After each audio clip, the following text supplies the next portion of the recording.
Welcome to the Bougie Baldie Podcast with your host, Kellie Rhymes.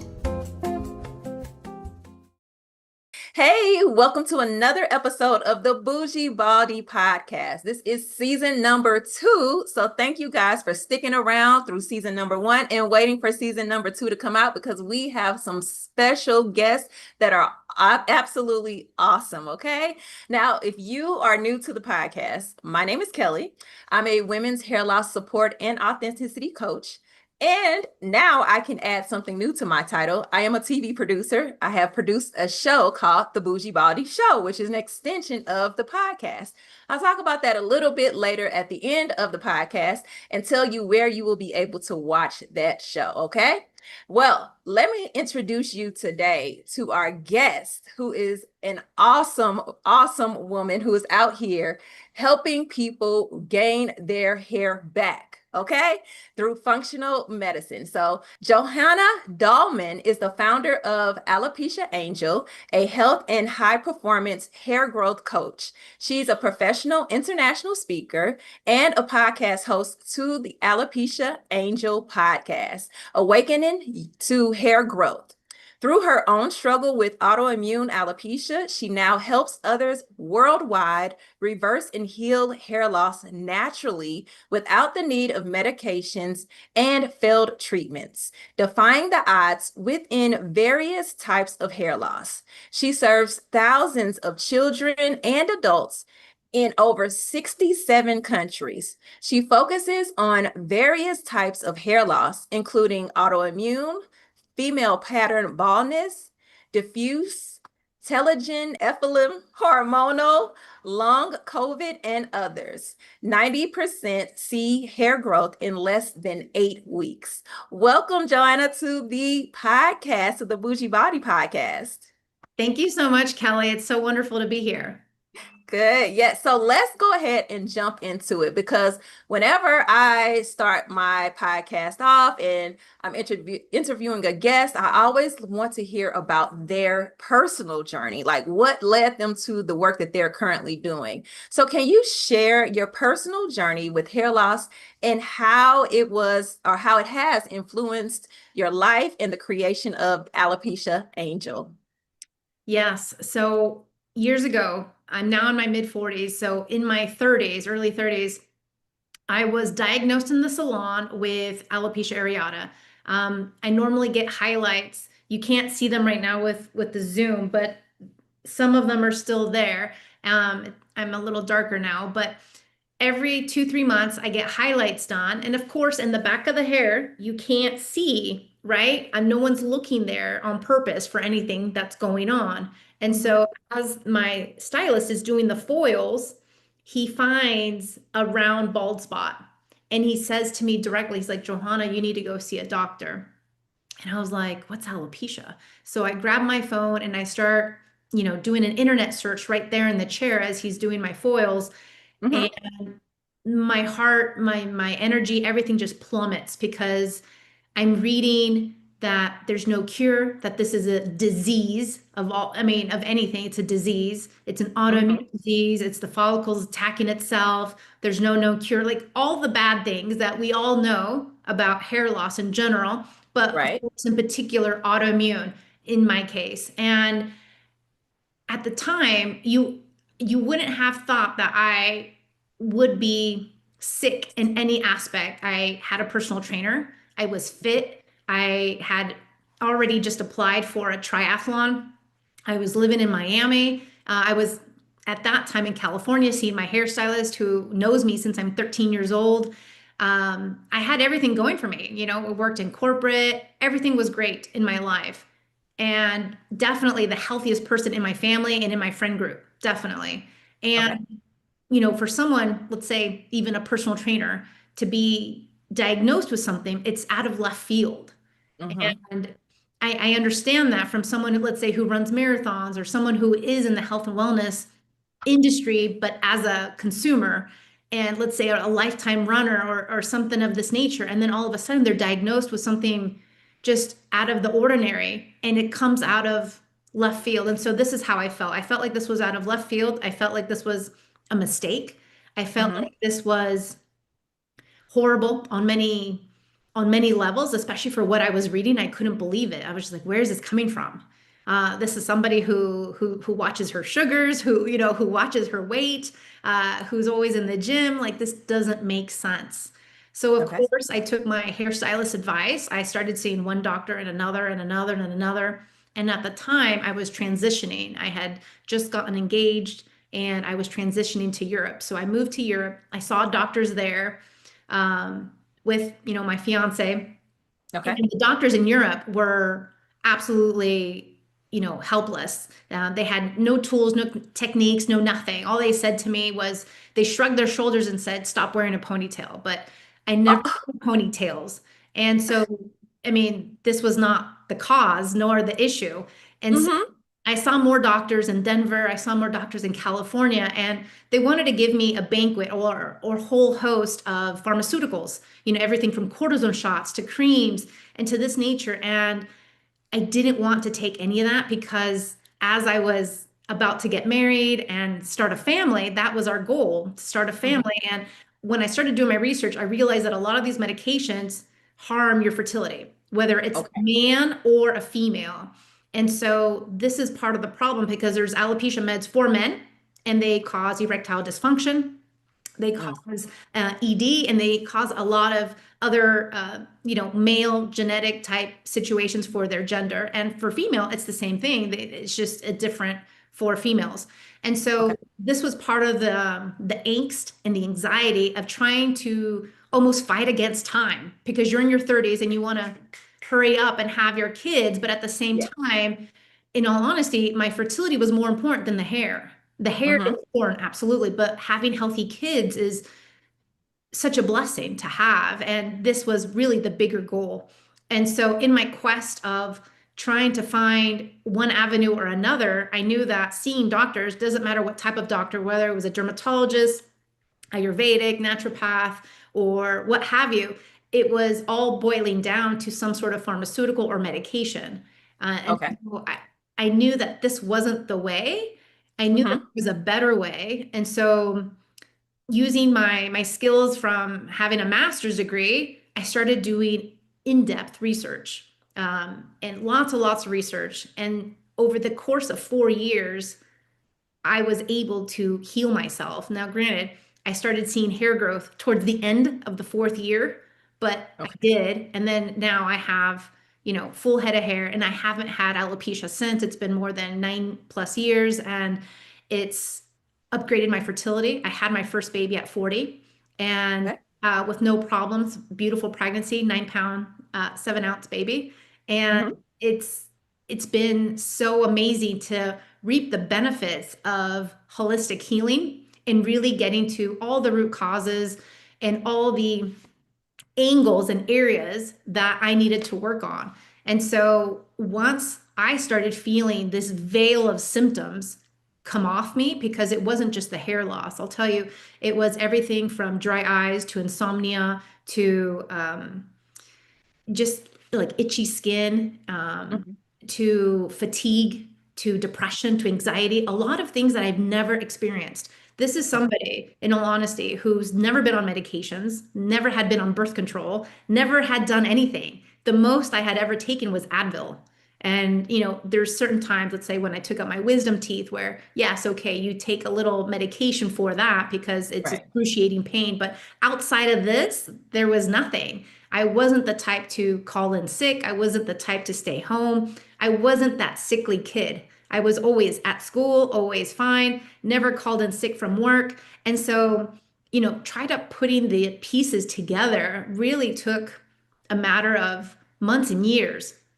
And then on top of it, it's not just uncovering the blind spots, but it's working through all of them, right? It's Mm-hmm. it's almost like the math equation. It's not just getting the answer, but you have to work through it so that everything aligns just right. And so this is what it took from me, and it took a lot of tenacity and consistency and patience to get through it all.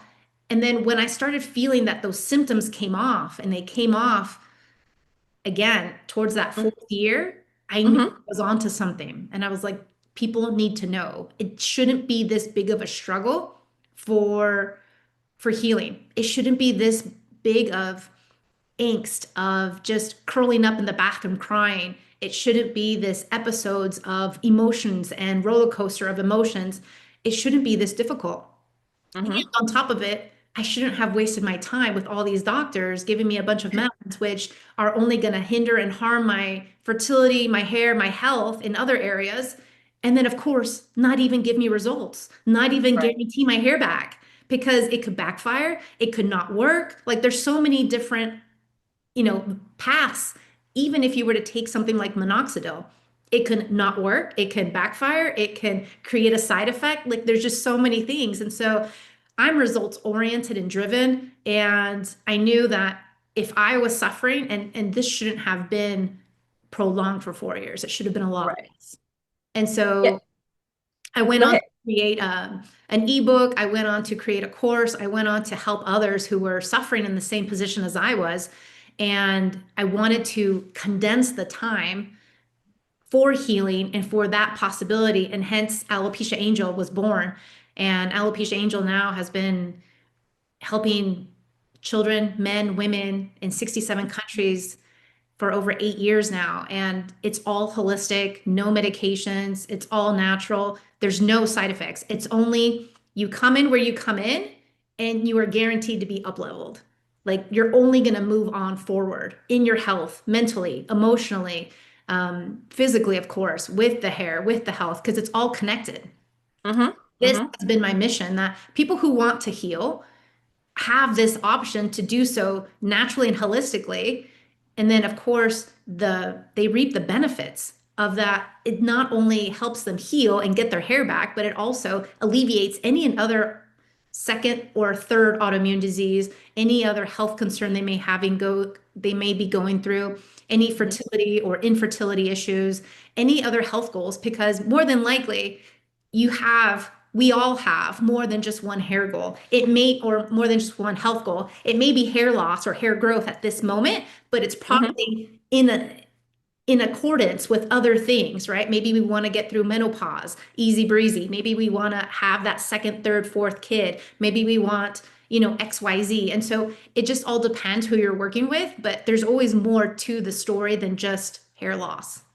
Yes, yes. So there's a few things I want to kind of circle back to that you mentioned that I've heard so many times. So the first one is that you went to so many doctors, even in Europe and the United States, and did not get the results, any results that you were looking for. And I've heard women say the same thing so many times. Like that is a consistent story when you're talking to a woman with hair loss. They had to go to so many different doctors, try so many different treatment plans, and nothing worked. And they get to the point to where they become frustrated, angry. They're spending money, time, energy. They're getting their hopes up that something's going to work because, of course, they want their hair and it's not working. So they're disappointed. So it's like a lot of emotions that comes with that. And I'm glad you said it as well, because it's like I keep hearing this over and over again. So I want to make sure that the audience out there, if you are new or you're just kind of just now experiencing hair loss, or you're even going through that process where you're taking these medications, I want you to make sure you listen, because the medications have side effects. They can do different things to you. They may work, they may not work. So I know going the holistic route is always the best route. I've also met women with hair loss who prefer the holistic route. They're trying things out themselves that are, just holistic, that's working for them. But the other piece you said is there's not one treatment for all, which is the same when you go to a dermatologist. Whatever they're prescribing you, they're gonna try something because it may have worked for someone else, or a certain treatment plan that may have worked for someone else. It may not work for you. Then they'll put you on something different. So let's go into the work you do in your program. I mean, you've talked about Alopecia Angel, but you have a program called Hair and Heal. Okay. So I want you to elaborate on that, because this program, as you kind of alluded to, it kind of caters to an individual's need. It's not a blanket program. So go ahead and tell the audience about Hair and Heal, the Hair and Heal program. So the Hair and Heal program is what I wish I would have had or found when I was going through alopecia.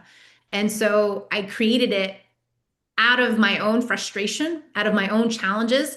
However, I've also encompassed other areas that are correlated to hair loss that may not affect me, may not affect you, or maybe even some of your listeners. However, they are connected. So it's just like, let's say when you go to school and you learn about US history, you're only going to be tested on maybe two parts of US history.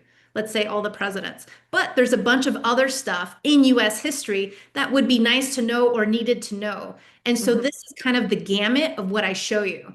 I show you everything that's connected and correlated to hair loss, whether or not it affects you. So A, you have all the answers to the test right in front of you, first and foremost. Second, we offer functional medicine testing, which is huge. So, for example, earlier in my introduction, you mentioned 90% of people see hair growth in less than 8 weeks. This is true. But what happens to the other 10%? Well, the other 10% take a little bit longer, and potentially they may need a little testing. And as someone in her mid 40s, as you and I are, you would know that, your pap smears, your blood draws, everything changes year to year, hormones, thyroids, depending on the cycle, depending on what's happening, depending if it was postpartum or, perimenopause or anything else that's happening in your life. So things change. They're not static, especially for a woman. And so the importance on functional medicine, right? Comprehensive testing is key. And I offer this worldwide, because I had zero access to this. So this is a real sticking point for me, because when I was living in the Netherlands and then I moved to Japan, I still didn't have access. I had to come in for a flight into California just to see a functional medicine doctor, just to get labs done. And I didn't have insurance. And so the insurance in Europe is it's universal healthcare. And I got to tell you, there's no healthcare system that's really spectacular anywhere around the world. However you dice it, slice and dice it. But as Americans, we tend to think that it's greener on the other side. And I got to tell you, it's not. It's not. I have tons of horror stories to tell you, but maybe for a following podcast episode. But the functional medicine piece is huge, because gaining access to this is not possible. So for example, I have a client, she's a gut health coach in Australia. She doesn't have access to this type of testing in Australia. So what happens? She's been dealing with her issues for decades and her hair loss for decades. She comes to me. I have a 12-page evaluation that we start everybody with. Once I look at this 12-page evaluation, she was actually traveling. She implemented just a handful of things. In 24 hours, her hair loss stopped. I actually just posted today about a current client, Vicky, who saw hair loss shedding stop in 7 days. And so the thing is, it doesn't matter your background or education or what testing you think you've done. If it's not the gold standard, then you're probably cheating yourself. Maybe the expertise isn't there. Maybe the person who's offering them doesn't have the full access to it, like a lot of naturopathic doctors and such that I know in Canada or Australia or in the UK. You just can't access this as you can in the US. And so this is why I offer it to my clients worldwide, because it's so key for information, for data, because you don't want to be guessing about a certain situation. You don't want to guess if you have, some sort of situation in your gut when maybe it's something else, or, and so we start off with an evaluation. From there, I tailor the program to you, because each person is different. The way you heal somebody in their mid-age versus a 5-year-old versus a lady in her 60s versus somebody trying to get pregnant in their 30s or 20s. It all looks different. I've even had clients who are post-chemo or postpartum. And so this also looks a little different, because you have other variables and factors that you need to consider. And then also, if you have people who have, as I mentioned, a second or a third autoimmune disease, or maybe they're on medications for something else, maybe on blood pressure medications or anything else that you need to consider. This is why the one size fits all never works. The Nutrafols, the Viviscals, the Minoxidils, that's all a waste of money and time, because you're just trying to play whack-a-mole with a lot of things, just like your doctors, to see what sticks. And that's not the way. The way is really to take every person individually, tailor what they need to their needs, to their level of their needs and support, and then Mhm. have them see the success, whether it's in baby steps or whether it's at that marathon or sprint or however fast they want to go. But they can make the progress even in baby steps. Okay. Okay, so I have a couple questions, follow-up questions to that, right? So I know, you cater it to an individual's needs. Why don't dermatologists take this same approach? I mean, I don't know if you know that answer or not, but like why wouldn't they, if they see that the medication isn't working, I guess across the board, it may work for a little bit for some people, or like we said, everybody's different. So why aren't they looking at the more holistic approach and the functional medicine side of it? So there's a couple reasons why. First, when it comes to healthcare, healthcare is a business, and healthcare as a business only makes money with surgeries and medications, right? This is why, Ozempic is so expensive. This is why a lot of drugs that people need with chronic diseases Mhm. are very expensive, especially on a monthly basis. When you look at it, JAK inhibitors, I've seen people spend two, three, four, five, $9,000 a month out of Yeah. pocket just to obtain the JAK inhibitors because of their insurance, because of some cover, some don't cover, coverage ends. Health insurance decides when and if they cover it, when they want to stop it, and then you're just notified, and then you're stuck with a bill. Right. This is Okay. where things get tricky because it's a business that runs on, profits, right? And Mhm. so they profit as long as they keep you sick. So as long as you're sick and you're needing medications, the more profits they make, more revenue, et cetera, et cetera. So this is a business in all sorts. Right. So they're not in the business to heal you or cure you. And when it comes to let's say a broken arm, they're fantastic. You have a Mhm. broken arm, they will fix it and they will put it back together. You have a broken nose, same thing. If you have heart failure, same thing, because it's all surgery. That's what they're Mhm. trained on. In medical school, they're trained on that. And then, of course, on pharmaceuticals. They're not trained on nutrition. If anything, they get less than 4 hours of nutrition education. And the thing is, I've even had nutritionists come to me with their hair loss. So sometimes it's not even about the education of being a nutritionist Mhm. to understand that nutrition for each person is going to look different. I've had as clients vegans, vegetarians, pescatarians, people who are halal, people who, observe Ramadan, the gamut.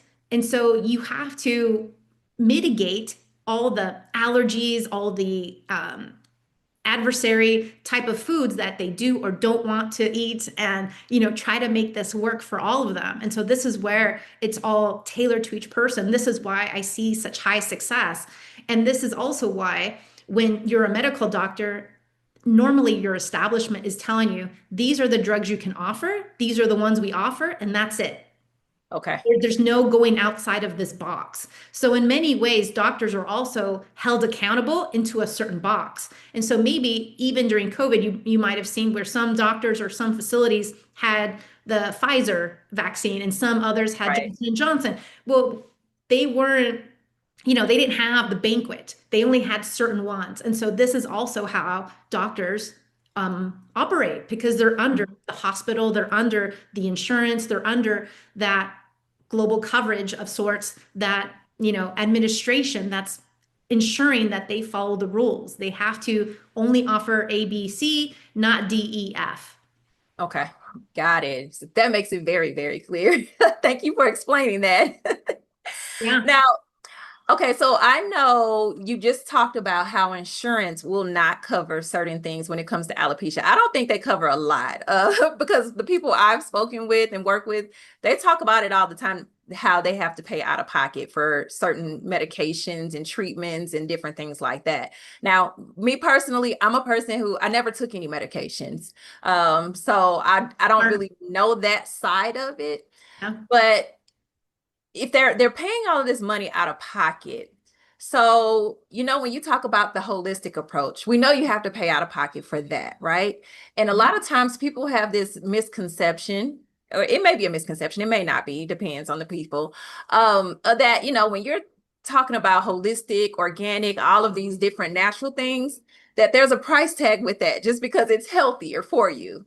So how would you address that? Like if you had someone coming to you who really wanted to work with you, but were concerned about, hey, I don't know if I can afford to go down this route or down this path of functional medicine because I know I have to buy these natural things. How would you address that with them? So let's ask the other question. The other side of the story to this is, what is the price you're paying for having a situation that you don't want, that potentially inhibits how you work? It creates a disability of sorts. Mentally, it may handicap you. Physically, it may handicap you. Spiritually, physically, emotionally, mentally. So all these things, it has ripple effects. As someone who's gone through it myself, I'm very extroverted, I'm very bubbly and outgoing, and I became a shell of myself. I became a hermit crab. I didn't want to go out.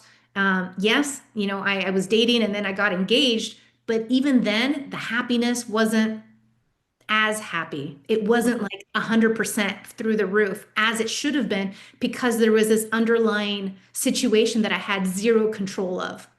That was my thought at the time. Zero control. Okay. Now I know I have all the control, but Mm-hmm. at the time, it was uncertain. I didn't know what was going to happen or how my future would look like. It was a big question mark. And so when I talk to clients, they're in sometimes in very similar situations. I have executives that I've worked with where they can't go around with their beard with bald spots, or here with bald spots looking like a cheetah, because they have an executive position. They can't wear a baseball cap. They're not, working remote. They're working in an office dealing with clients, having a sales position type thing, or maybe a manager, VP position, and you need to look professional. And for men, okay, sure, maybe you're able to shave the beard, but then from having hair to shaving your head all of a sudden is also a drastic approach in corporate. And so you have that. I've also had preschool and kindergarten teachers who they tell me that their students are making fun of them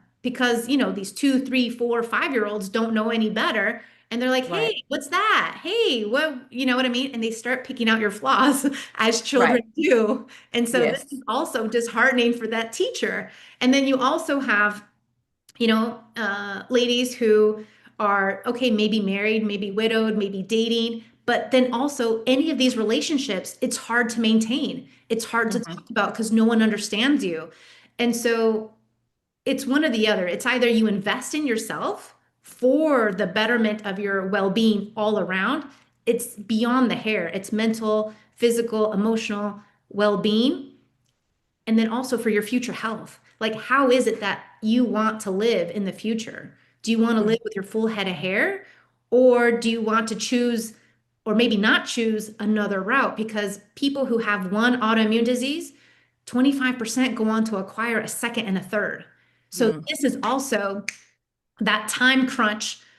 In my case, it wasn't just fertility. It was also like, oh no, no one is raising their hand saying, I want MS, I want lupus, I want rheumatoid arthritis, I want Hashimoto's, Graves' disease, vitiligo. Like there's so many autoimmune diseases that like to buddy up together. And this is the concerning aspect of it, because I've seen 6-year-olds with 3 autoimmune diseases. I've seen Oh. 50-year-old ladies with 3 autoimmune diseases. And Mm-hmm. it's not until they lose their hair where now, we're doing something about it, and we're really, pushing the pedal faster to get results quicker, because you can hide Hashimoto's. No one has to see or know that you have a thyroid issue because they can't see it. No one has Mm-hmm. to know that you have arthritis because it's just you maybe, aching ever so slightly in your back, in your arms, or what have you. No one has to know that you need surgery somewhere. So it's a lot of symptoms that a lot of times you don't have to share or showcase, but then when it comes to alopecia, it's obvious. And it's, Okay. and you get those looks. And I'm sure you've received those looks too, where, Yeah. whether they're kind of looking at you, it's like, are you a cancer patient? Are you having alopecia? Like, what's happening? And so Mm-hmm. it's one of those things where it's more noticeable. it's definitely more shocking, right? To your community, to your friends, to your family who've known you always as a certain way. And then potentially it's where the rubber meets the road, where you're either doing something about it, you're accepting it, or you're choosing to do nothing, or you're choosing medications, or you're choosing what you think is best for you. But, Mm-hmm. and this is why I like to educate. So, for example, on my website, I have a free PDF of all medications that cause hair loss directly as a side effect, everything Okay. from birth control to SSRIs to so much. It's a long list. And then I Okay. have also all the side effects of alopecia meds and what that looks like too. Because the Mm-hmm. thing is, we're indoctrinated, probably as a small children, to just believe and take what the doctor says as gospel. And we don't Right. question. I'm Right. the opposite. I've always questioned. I've always had too many questions. I was always that annoying child where, teachers didn't like the questioning kid because I had Uh-huh. a lot of questions. And then so in my search for healing, I asked a lot of questions and I would see the faces of the doctors and they were just kind of like you could see in the body language, they had no answers for me. They Mm. so when I pressed them for more answers, it was kind of like, I don't know, we don't have an answer. Like it was this type of thing where there was no more to give, no results to show, no guarantees, no nothing. And so even when you're starting to ask, let's say your doctor about side effects, they're not going to spend the time with you talking about it. That's up to the consumer, right? Or the Right. or the client to do their due diligence. And Mm-hmm. what many people do not do their due diligence. And I think that's what hurts us in the end. We get desperate trying to find a solution. We think medications is the route. We start trying a bunch, and then we end up in a worse situation. In my research in the beginning, I was seeing that there was an article on this 20-year-old that she had to have a hip replacement because her alopecia meds had caused like her hips to go out or some sort of Wow. calcium loss, and she was only 22. And then, Oh. right? And so then I also saw more and more articles of young people also Mm-hmm. trying to find cures and solutions to their alopecia situation. And it was only hurting their kidneys, it was hurting their liver. And even actually, Women's Health magazine came out saying that Nutrafol had caused liver damage to a 26-year-old. And so Wow.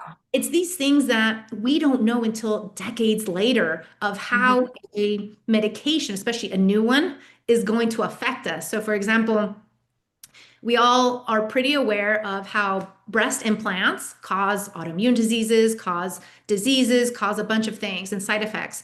But I'm 44, 45-ish.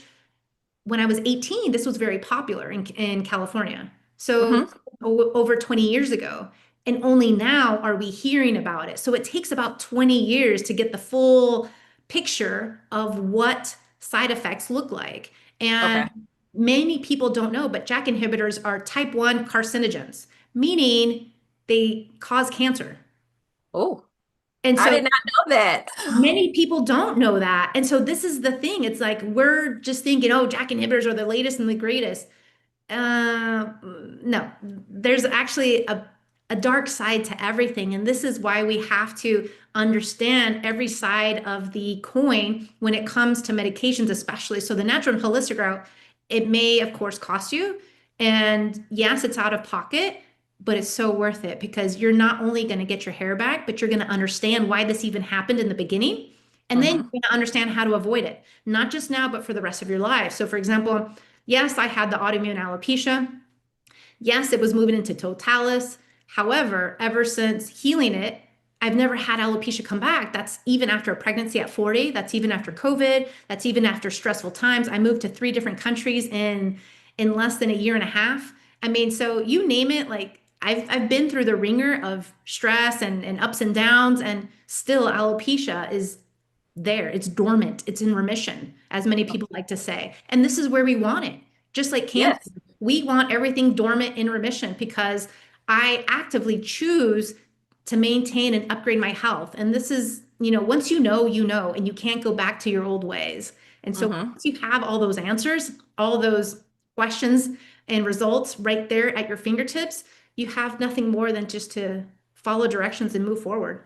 Yes. Now, that's interesting what you said about the JAK inhibitors. And this is why I was so shocked because I was at the Scarring Alopecia conference this year. It was earlier this year. And that was a hot topic. That was one of the topics that many of the doctors were talking about, or, it was a whole presentation about it. And I've talked to women who have tried it or they're doing it now and all of those things. So to find out that it causes cancer, I'm like, oh my goodness. So you start off with one thing and you're ending up with something totally different that is way worse and life-threatening. Yeah. That's why I'm like, oh goodness. Okay. So I need to talk to people about this. Well, if you start to think about it and you start to see parallel patterns, you'll even see this in the weight loss drugs. Back in the 80s and 90s, it was fen-phen that was all the rage. Fen-phen caused a lot of deaths, so they took it off the market. And a lot of times that's what it takes in medicine. In medicine, it's trial and error. People don't realize that. And it should take, whether it's a vaccine or other, years of trial and error, years of trying to see what this really looks like and how this really affects people in order to finally be approved and bring it to market. But if you start to really dig deep into the research, you'll see that Europe, even when it came to COVID, they were very slow to bring things into market, whether it was the COVID vaccine or not. Europe, I was living there during the time, and COVID had a very neutral stance. It was like a wait and see. Let's wait and see what the Americans do first. How many Americans die, how many Americans are affected, how many Americans before we implement anything. It was a wait and see situation in Europe, which is a very cautionary approach. And yet you see that they tend to be healthier than us in general, right? And so we're number one for chronic disease. We're number one for diabetes. We're number one for autoimmune diseases. Granted, we also have a bigger population, but at the same time, we're also quick to throw things out to market. Yeah. Then we're like, oh, any side effects, any ramifications, we'll figure it out once we cross that bridge, right? That's the mentality that a lot of people think. And so this is the situation, because even with GLP-1s for weight loss, as they're so popular, cause hair loss, but they also cause other things too. And so people won't really understand the full breadth of what this looks like until a good 5-10 years from now. Okay. Now, before we actually started the podcast, we were having a conversation and I was telling you about myself and how I have scarring alopecia. Yep. So I know scarring alopecia, or from what I've heard, let me just say that. I'm not going to say I know, because I learn new things all the time. But from what I've been told and understand, once you reach a certain level of scarring alopecia, then there's nothing you can really do. And that's kind of why I've taken my stance of, okay, there's nothing I can do because I have such a large portion of my scalp that is scarred. I was just like, forget it. I'm just cutting my hair off. But with your approach, I know you work with women with scarring alopecia, and I know a lot of people in my audience have scarring alopecia as well. And there are different forms of scarring alopecia. So just in case anyone out there doesn't know that, there are different forms of it. But how do you help women with scarring alopecia? Because I know that's a different beast. It is a different beast, but the latest research, as I mentioned to you earlier, is that it's showing more likeness as autoimmune. And so there's a lot of more understanding now than before. And I think before, the doctor would say, oh, you have scarring alopecia. Sorry, go home. There's nothing you can do. That's probably what you're told. And that's exactly what I was told. So from my clients who have scarring alopecia, they tend to be fighters. They don't give up. They've seen 1, 2, 3, 4, 5 different doctors, and each doctor has given them either different diagnoses or different tidbits of information around their diagnosis. And so to me, having scarring alopecia is not a death sentence. It's something where we should look at it as in a curiosity type format, meaning let's see if upgrading our biology can reverse some of the situations. Because actually I'm recording a podcast this week about metabolic health, because a lot of times hair loss, hair growth is also in conjunction with metabolic health. This is also what we focus on: metabolic health, diabetes, pre-diabetes, cellular optimization, and all these other things. 1 in 5 people don't even realize they're pre-diabetic, and yet they are. and that's in the US. And so these are things that there's a lot of hidden factors and a lot of things that can be leading to our hair loss, and we have no clue about it. And so I look at the person as a person and I start dissecting them and seeing where we can make changes, where we can tweak, where we can upgrade. Stay tuned for part 2 of the Bougie Baldie Podcast with guest Johanna Dalman.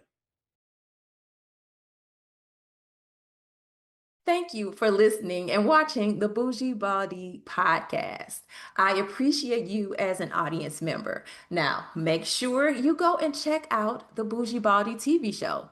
You can watch it from any device, any smart device. All you have to do is go to ZandraTV.com and you will be able to pull up my show. It is under the lifestyle section on the menu if you don't see it on the front page. So make sure you go check it out. And if you did not get it, it's ZandraTV.com.